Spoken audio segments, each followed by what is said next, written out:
Tonight's big stories. Though Typhoon Betty continues to weaken, it still continues to bring destructive winds and heavy rainfall in some parts of northern Luzon. It also continues to enhance the southwest monsoon that is affecting other parts of the country. Will heavy rains from Betty at least raise water levels in our major dams? We'll find out later on in the show. After rumors of leadership instability gripped the House of Representatives, its most dominant party, Lakas CMD, has signed an alliance agreement with numerous power blocks in an apparent consolidation of forces. Is this the end of the shakeup that rocked the lower house? And the Senate minority bloc is making a last-ditch effort to scrap what they believe are questionable funding provisions in the Maharlika bill. But it seems the Senate leadership is bent on sticking to their deadline of having the measure passed this week. We'll talk about the updates on the MIF bill later on in the program. Welcome to the big story. I'm Gretchen Ho. I'm Chiki Verhel. And I'm Sean Yao.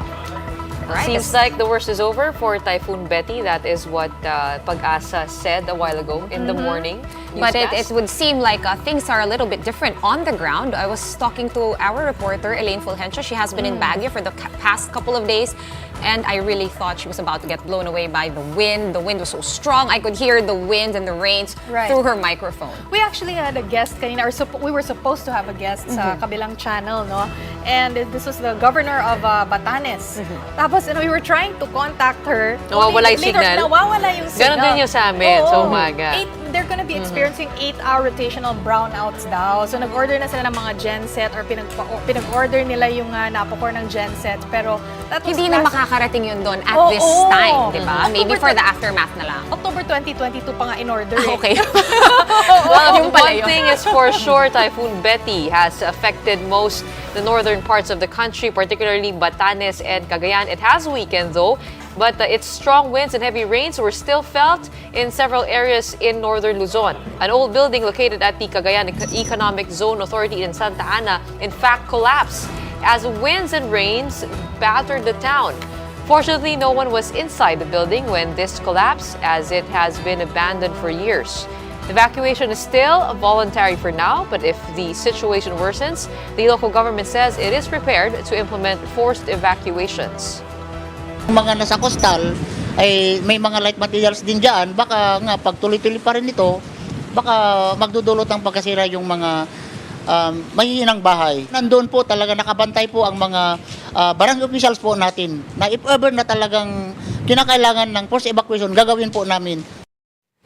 There is something to be said about the safety of old buildings. I mean, it could just stand there, abandoned and condemned, but once heavy rains and winds hit it, then it could send debris flying and hitting other people in its wake. Yes, inevitably. Actually, sabi nga kanina, yung strong winds yung pinaka-problema with Typhoon Betty. As we have seen in this building that collapsed that was once a paper mill or factory. Yan yung pinag-uusapan natin kanina, Gretch, no, yung paper Mahina mill yung nga sa bakal Port niya. Irene. Oo, na nasa Port Irene. Oh. And sa Baguio naman, Sean, you were saying... Oo, actually sinasabi ni Sean kanina yung winds, 'di ba, sa Baguio nakikita Grabe ko. talaga. Nagulat ako. Parang akala ko pahina na yung bagyo. Pero mga 5 p.m., 5:30 p.m. exactly, kami nag-on air, no? Nag-live report si Elaine. Grabe talaga, sabi ko, pero Elaine, nasan ka ba? Hindi ko na makita yung nasa likod mo. Although po nakikita natin yung Baguio, palaging ganyan yung itsura niya. Kasi mataas siya, di ba? Yes, Mountainous foggy. areas. Pero again, the temperatures dropped to 16 degrees. It is still, I think, the tail end of summer. And yun nga, ang lakas talaga nung ulan at hangin. Well, here, update on Baguio. Some trees at Burnham Park were felled or uprooted. And in response, the LGU has conducted clearing operations. A red alert status is currently in place in the entire Cordillera region.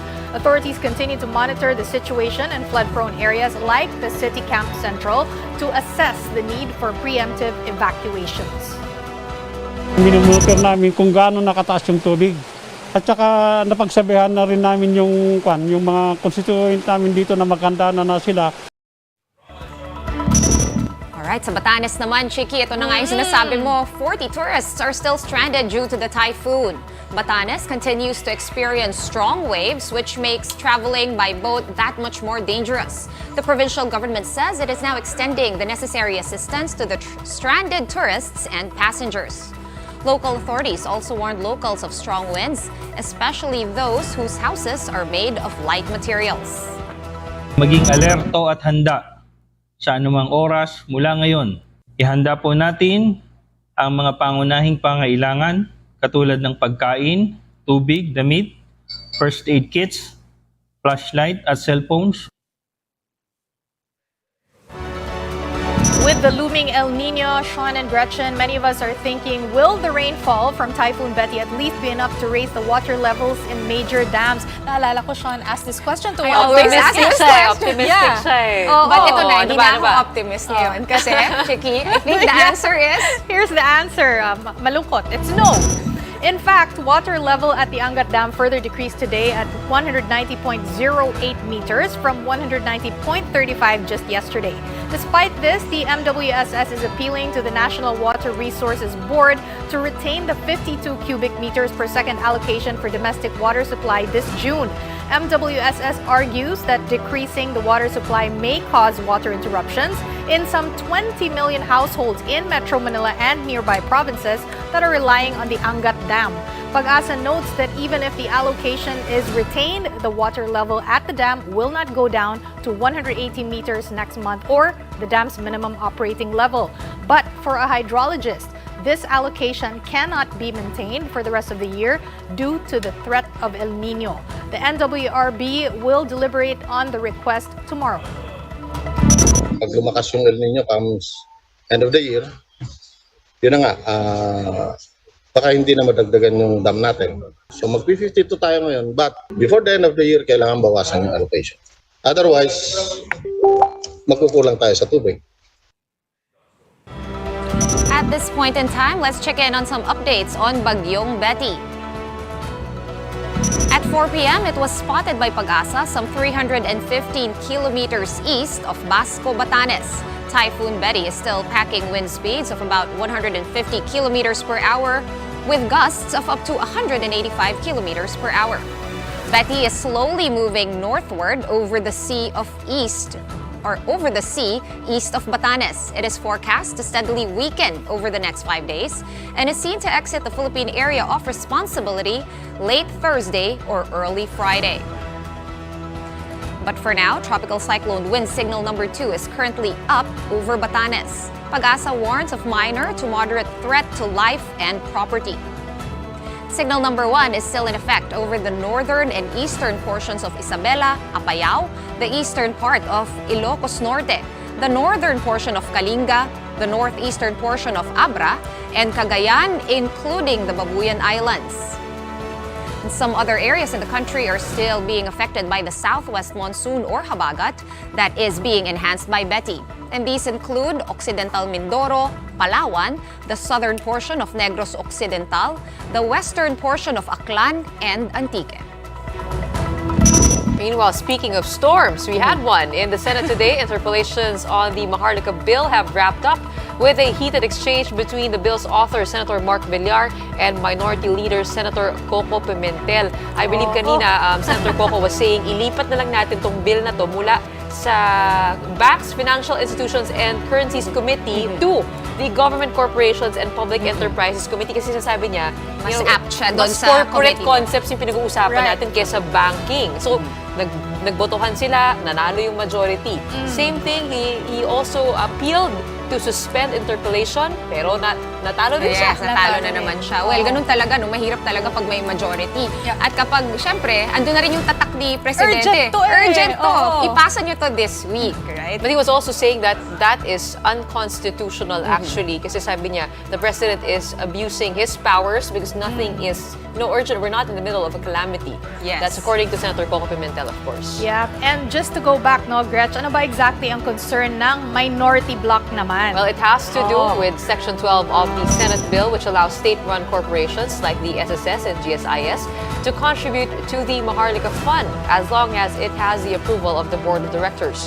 The minority argues that this essentially allows the use of state insurer funds since the presidents of both government corporations will sit as part of the board. Girls, if you remember, ito yung naging issue ng marami na That's maapektuhan yung pension fund. Oo. Uy, actually, sinabi rin Gretchen pala no, ni Senator Escudero, yun nga yung concern niya kasi sabi niya yung mga GOCC, technically under the 1987 Constitution, hindi pwede gamitin yung pondo niya. Napakalimitado kung saan nila pwedeng ilagay ang pera nga ng bayan. Hindi pwedeng gamitin for government funds. Oo. Correct. Pero sinasabi naman ni Senator Mark Villar that the SSS and GSIS will not be required to invest in the Maharlika Investment Fund, but they are not prohibited either. So option, choice nila. Kumbaga. Oo. The minority bloc was hoping to discuss funding issues some more, but the Senate moved to end the plenary debates with the goal of passing the bill before they adjourn on Friday.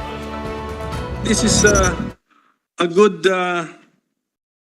point in the measure, Mr. President, to suspend the interpellation, Mr. President, so we can start tomorrow on a new topic, which is now defund. I object. I think we've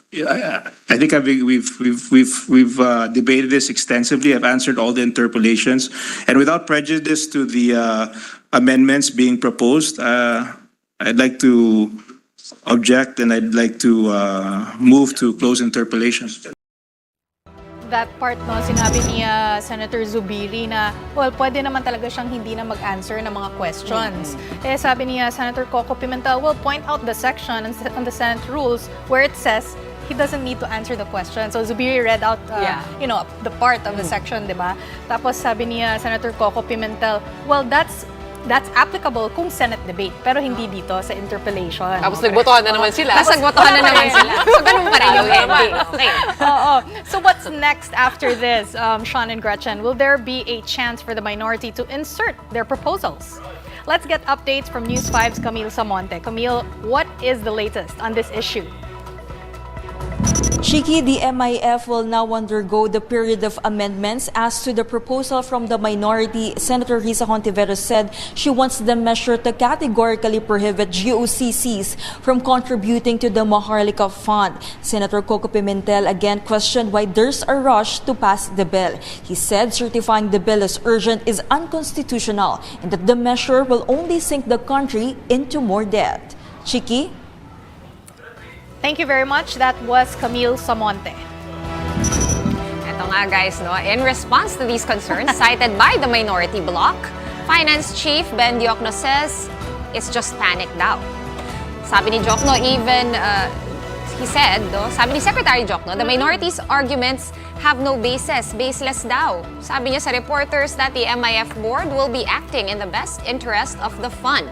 He also assured that state-run banks will not collapse in the event of losses from Maharlika, since only 3% of their investable funds will be put into the MIF. The Finance Secretary also responded to Senator Hontiveros' concerns over the supposed, quote, backdoor provision under the bill that allows GOCCs to invest in this fund. Diokno notes that the GSIS and the SSS will make their decisions based on the risks involved. Well, the presidential appointees, they act in the best interest of the company. Panic but there's no basis for that. Girls, diba there's chika pa from Senator Risa Hontiveros. Sabi niya, meron akong reliable source saying na si GSIS President Jose Arnulfo Velasco, Sir Wick Veloso. Ay behind this kasi he's the one who pushed for the Maharlika Maraming Investment nang Fund lumalabas daw. na mga reports saying that he was kind of like the architect of the structure of this fund. I remember he was on the big story a few months back when this started out, and he was defending the Maharlika Investment Fund, saying na hindi naman kailangan daw na surplus funds ang gagamitin. Yun ang sabi niya. Baka dahil wala tayo surplus funds. Sabi ni But Senator again, Mr. Veloso, of course, very long history as a banker. Yeah. Sabi ni Senator Risa Hontiveros, well, they're already actually talking about changing their investment strategies as of this point. But again, a warning to our viewers, this story could be disturbing. Change topic. Last night, we talked about a 4-year-old boy who was found dead inside a washing machine 2 days after he was reported missing on last May 26 in Las Piñas City. The latest on this, well, the Las Piñas police are investigating the possible torture of the 4-year-old boy after receiving information from an individual. Authorities now have possession of the copy of the group chat where the suspect allegedly confessed to the crime on the same day his nephew went missing. According to a concerned citizen's tip, the suspect supposedly even shared photos of the gruesome crime. The suspect, who is facing a murder case, is now under the care of the Las Piñas City Social Welfare Department. However, since the suspect is still a minor, they will wait until he reaches the age of 18 before he can be detained. I think he's 15 years old. He is 15 years old. According to the City Social Welfare and Development Office of Las Piñas, the teenager will undergo psychiatric evaluation and rehabilitation. Meanwhile, the family of the child is now preparing for his wake. Yung bata hindi pa masyadong nagkukwento, hindi pa siya open, tahimik lang, wala pa siyang reaction dun sa pangyayari. Yung pagpapatawad, ibibigay namin. Pero, yung ginawa niyang krimen, panagutan niya sa batas. Well, another news in the metro. The suspects in the fatal shooting of a traffic enforcer following a spat in Tanza, Cavite has surrendered to Governor John Vic Remulla's office. Suspect Joseph Liagas was allegedly the one who shot traffic enforcer William Kiambao in front of a mall in Tanza, Cavite last week. Kiambao was fatally shot in the head and also sustained 3 bullet wounds. Aris Carlos, on the other hand, was with Liagas and was caught handing over the firearm used by the suspect. Liagas immediately confessed to the crime but claimed that he was insulted and verbally abused by the victim. Liagas stated that he resorted to shooting because he was overwhelmed by the enforcers who allegedly ganged up on him. However, he also admitted to being under the influence of alcohol at the time of the incident. Liagas is seeking forgiveness from Kiambao's family, and the family of the deceased enforcer meanwhile requested privacy and declined to give any statements to the media. Nasabihan po nung kasama ko po, yun doon na po nagsimula na karoon ng konting pagtatalo. Hindi ko naman po expected na meron po susuntok sa akin na dalawa, kaya po parang nagdala po ng bugso ng galit, kaya ako po nagawa yun. Talagang halatang lasing siya. Sinita lang siya Dahil minura yung kasama namin sa libihang. Up next, following rumors of a coup over at the lower house, the ruling Lakas CMD party signed an alliance agreement with other political parties in a show of unity and cooperation. More on that when the big story returns. Keep it here on One News.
You're also watching the big story here on One News. Well, big news still in government. 7 political parties have signed an agreement affirming their alliance with the ruling Lakas Christian Muslim Democrats, or Lakas CMD. The parties that signed the agreement include the PDP Laban, National Unity Party, Nationalista Party, Nationalist People's Coalition, Party List Coalition Foundation Incorporated, Partido Navoteño, and Centrist Democratic Party of the Philippines. House Speaker Martin Romualdez said that the agreement will last until the 19th Congress ends in 2025. That's the midterm elections. Political leaders signed the alliance agreement, citing their shared vision of a strong republic through sustainable growth and the development of the regions in the country. And could the reaffirmation of political parties to Lakas CMD be the bookend of the leadership drama in the lower house? Let's bring in Marian Enriquez for the details. Maan, what do you have? Yes, Sean, with these factions in tow, House Speaker Martin Romualdez has reaffirmed the support of around 90% of the 311-strong House. The documents all state that Lakas CMD and the other parties will continue to work towards pushing for the legislative agenda of the Marcos administration, are cognizant of the fulfillment of this shared vision through unity among House members, and have agreed to reiterate their alliance in the House. Arroyo, who is Chairperson Emeritus of Lakas CMD, was absent during the agreement signing on Monday, but she was already seen with Romualdez during House events last week, including the oath-taking of 19 new Lakas CMD members. Sean. Thanks for that update, Marian Enriquez. Amid this mega alliance with Lakas CMD, Senator Robin Hood Padilla is stepping down from his post as Executive Vice President of PDP Laban. Padilla said this is to give more time to his duties as senator. He will stay on, though, as a member of PDP Laban. Padilla's resignation comes on the heels of his statement that he will no longer push for charter change after the demotion of Pampanga Representative Gloria Macapagal Arroyo, who also championed Chacha. Taking a break now from politics, guys. I hope you allow me. Senator Risa Ontiveros wants further scrutiny on an alleged legal layer given to POGOs that allows them to operate as hubs for crypto investment scams here in the Philippines. In a Senate panel hearing today, Ontiveros cited a raid conducted earlier this month in Mabalacat, Pampanga, where around 1,000 Filipinos and foreign nationals were allegedly forced to work for cyber fraud. Ontiveros said that these people were first recruited as call center agents, only to end up being forced to work for cryptocurrency scams. Because of this, the senator said that PAGCOR should be investigated for possible liabilities. Constant feature ng mga scam na iyan ay yung collusion pati ng mga opisyalo, empleyado ng mga government agencies. And in this case, hindi na iiba at talagang na-focus ang tingin namin ngayon sa PAGCOR dahil sila ang nag-i-issue ng POGO licenses. Ito nga yung modus. So, sabi ni Senator Ontiveros na may certain person daw working sa Clarkson Valley na maghihikayat ng mga tao tapos dadalhin sila sa isang kwarto. Medyo meditation room palang tawag doon. Medyo torture ata kasi konting tubig tsaka cup noodles lang na maliit ang bibigay sa'yo for a few days. Okay. No? And actually what's disturbing is that parang naririnig ko nga, I've read reports of this exact same modus happening in Myanmar, in Cambodia, other Southeast Asian countries as well. So after nga i-lock sa room for 3 days without a bed, without a chair, darkness, tapos konting pagkain, gagawin sa kanila, they're made to seduce foreign men, usually foreigners, tapos pipilitin sila mag-invest into cryptocurrency. Siyempre, alam naman natin, crypto market ngayon, medyo mahina siya eh. We know that the POGO industry has the backing of the DOJ, specifically with Yusek Nicolas Felix T. of the Interagency Council Against Trafficking, saying that the establishment is usually registered as a legitimate POGO business or a service provider for POGOs, but is only partially involved in online cryptocurrency scamming. So, kailangan yun yung loophole. Lagi nung may loophole, Gretch. Kaya pag pinag-uusapan natin itong mga Maharlika Fund, ganyan, di ba? Lagi nga hanapan ng backdoor. Ito, may sinasabi din si President Bongbong Marcos. Sabi niya, if it's a judge that there's a social cost, it might not be worth it. The cost might not be worth what they're paying in taxes anymore. Well, that is a debate on the POGO industry, whether to keep it or not as a whole, or to still allow it to operate. Right. Well, it's another day, another Senate hearing na nagalit po si Senator Bato de la Rosa. Every day na lang, galit siya. The Senate Committee on Public Order and Dangerous Drugs chairman was irate once more during the continuation of the hearing regarding the 6.7 billion peso Shabu haul. This was also the reason last time. During the Senate hearing, de la Rosa questioned Senior Master Sergeant Marian Mananghaya on how she found out that one suitcase confiscated from a lending company in Manila in October 2022 contained 1.7 million pesos. Mananghaya, however, responded that she was not involved in obtaining the money and that the information was hearsay and only something she heard about. When Mananghaya did not mention or identify who told her the said information, De La Rosa called her a marites. Mananghaya further stated that the information came from their case buildup and they didn't have an informant. De La Rosa threatened Mananghaya that if she doesn't tell the truth, he would be forced to cite her for contempt, making her the first female police officer to be imprisoned within the Senate. Hindi mo nakita ang pera, hindi mo nahawakan ang pera, pero ikaw nag-claim na 1.7 million lang yung laman ng malita. Paano nangyari yun? Kasi nabalitaan din po. Nabalitaan. Kanino mo nabalitaan? Sa mga usap-usapan. Usap-usapan. Maritis ka. Ayun, break muna tayo. But right after that, the palace has launched the Malacanang Heritage Tours consisting of 2 museums, one of which is an exhibit on President Bongbong Marcos's road to Malacanang. More on that when the big story returns. Keep it here on One News.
You're still watching the big story here on One News. What else do we have tonight, girls? Well, a museum. Something to look forward to this week, especially if you love going to museums. Mga cultured dyan. The palace is set to open to the public the Malacanang Heritage Tours this Thursday.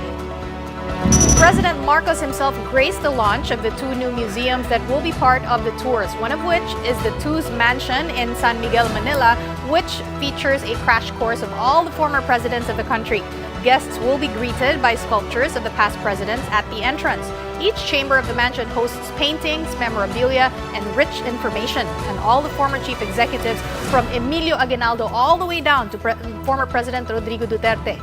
Just a few meters away from the TUS Mansion is the Bahay Ugnayan. There, the tour focuses on the life and contributions of President Bongbong Marcos. So what else can we expect from the Heritage Tour, particularly the Bahay Ugnayan? Brian Basa gives us more details. Hi, Chiki. Like you said, the Bahay Ugnayan features the life of President Bongbong Marcos from his childhood to his rise to power. Now, a part of that museum digs deep into his electoral protest after losing the vice presidential race in 2016 just by some 260,000 votes. There, guests will find a bulk of the documents used for that case that was unanimously junked by the Supreme Court, sitting as the Presidential Electoral Tribunal in 2021. Now, aside from that, the museum also houses various memorabilia from the president's 2022 campaign. Now, that earned him over 31 million votes, the most a Philippine presidential candidates ever got. The 2 museums under the Malacanang Heritage Tours will be open for all beginning Thursday, June the 1st. Admission is free. Back to you. I just heard free. Yeah. Thanks, Brian. They're using glaring free. Well, eto, free nga ba? Ang susunod nating pag-uusapan, the Moira Jason saga is far from over. Oh, no. So before we get to the latest update, let's backtrack a bit on a timeline. In a recent post by composer Lolito Go, he claimed that Moira has a hidden dark side. Go mentioned that Moira has long wanted to break free from her marriage, and he claimed that she found a replacement who will, quote-unquote, dance in the rain and call her, quote-unquote, Binibini. Go also divulged that Moira allegedly asked him to be her ghostwriter and offered him a fee of only 20,000 pesos, which Go found insulting. He also claimed that 95% of Moira's songs were actually composed by Jason. So that's where we are right now. For their part, Cornerstone Management Legal Counsel Joji Alonso warned that they will file charges against Go. In her Facebook account, Alonso said that the post just wants to discredit and malign Moira. Pero hindi po nagtatapos dyan. Replying to the warning, Go said that he is not intimidated by legal actions, saying that he is willing to face the music. Moira, meanwhile, finally broke her silence on the allegations. In a lengthy statement, the singer-songwriter denied the accusations hurled against her by Go, saying it isn't true that she hired a ghostwriter to write most of her songs. The 29-year-old singer also denied Lolito's insinuations that she committed infidelity during her marriage. And from goodbye forever to forever found. Actress LJ Reyes is now engaged to her non-showbiz partner, Philip Evangelista.